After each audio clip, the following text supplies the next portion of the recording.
Hello. So I wanted to chat with you guys today a little bit about gut health and fermentation.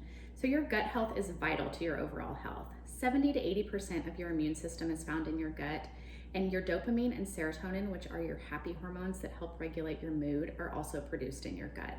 So if your gut is not thriving, you are likely experiencing some physical or mental abnormalities and just not able to live the life that you maybe would like to live. So one really easy way to help nourish your gut is by eating fermented foods. So fermented foods are full of probiotics, enzymes, and amino acids, and really easy to incorporate into your world. So sauerkraut is a really popular one in our house, and these are our three favorite store-bought brands. So this one is local to Kansas City area that we're at. Bubby's makes a really good fermented traditional sauerkraut and then a spicy kraut. And then Wild Brine also makes a few different varieties. And this big container we can usually get at our local Costco, which helps us save some money. But in the end, these fermented foods can be a little bit pricey. So today I wanted to show you how easy it is to make your own sauerkraut. So all you need to do is just take a head of cabbage. I just have a simple green cabbage right now, and I use my food processor and just shredded this up. You can absolutely do it by hand as well. And then I poured some salt on and just have let it sit for about 30 to 45 minutes. The amount of salt really will vary depending on your liking, and you'll just kind of have to play around with this as you start getting more comfortable with the process. But this is one cabbage, and I used about 1.5 tablespoons of salt. And so you're letting it sit on the counter to help pull out some moisture. That moisture is going to help produce a brine that will allow the sauerkraut to ferment over the next couple of weeks. So all I'm doing here is after I've let that sit, I kind of push with my spoon to let release some of that liquid, and then I'm going to pour it into a big glass mason jar here. And a couple of things to note on salt. So this is the salt we use. It's called Redmond's Real Salt. You do not want to use a salt with iodine in it because iodine will inhibit the creation of those beneficial bacteria, which is the whole reason we're doing this. So a couple of options for salt are Celtic salt, sea salt, or Himalayan salt. So after you've let it sit and pull out some of that liquid, again, I'm just going to pour it into a container, and then you don't need any fancy equipment. I have done this quite a few times, so I have ended up purchasing some things that I will show you here. So I'll stop with that, and I have a little wood pounder from the company called Mason Tops. And what this does is it helps me just kind of compress all of the cabbage down below. And I don't know if you can see that, but when I do that, all the liquid starts to bubble up, which is what we want. You can easily just use a wider based container and the palm of your hand or some sort of other utensil from around your kitchen.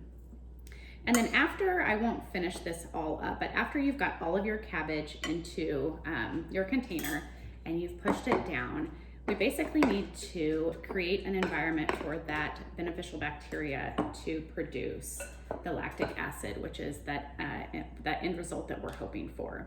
So let me back up. We have some weights that I use, but you absolutely do not have to use weights. And so the goal is that you want the cabbage below that brine. So you can just simply push this into your bowl. The other option is a lot of people will just keep one leaf off of their cabbage leaf and kind of push that over the top.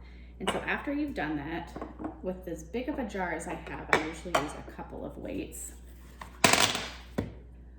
You want to add this to a cool, dark place. So I typically store it in my basement, and just as with the amount of salt you're using, the amount of time you ferment is going to depend on a lot of things. It's going to depend on the cabbage you have, the environment of your basement or the area that you keep it, the temperature outside. So typically people like it after about 1 week to 4 to 5 weeks. And so what I recommend is just go and taste it throughout this process until you get it to the point you like it.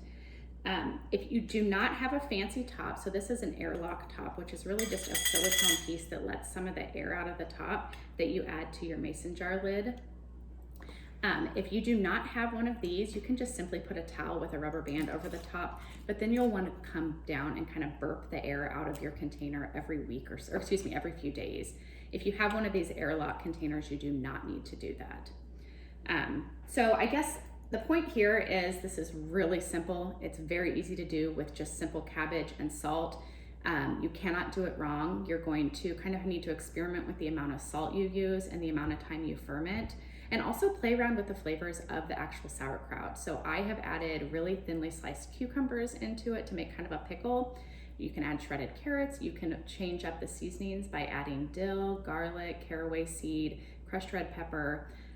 You can take one cabbage and put them into multiple containers so you have different flavors, and just give it a try. Don't be scared of it. After that period of fermentation, whenever you get it to the point that you like it, just simply remove the weights. If there is any mold on the top, that's actually okay and normal. Just scrape off that mold, and then whatever's underneath is completely fine to eat. And then just stick it in your fridge, and that will stop the fermentation process. So I think that's all I have to share with you today. Please let me know if you have any questions. A lot of this equipment I have linked on my website at Embrace Wellness with Ashley, so you can check that out. But again, this is completely optional. You can make your own fermented sauerkraut very easily in your home with just the simple stuff you have. So I hope you have a good day.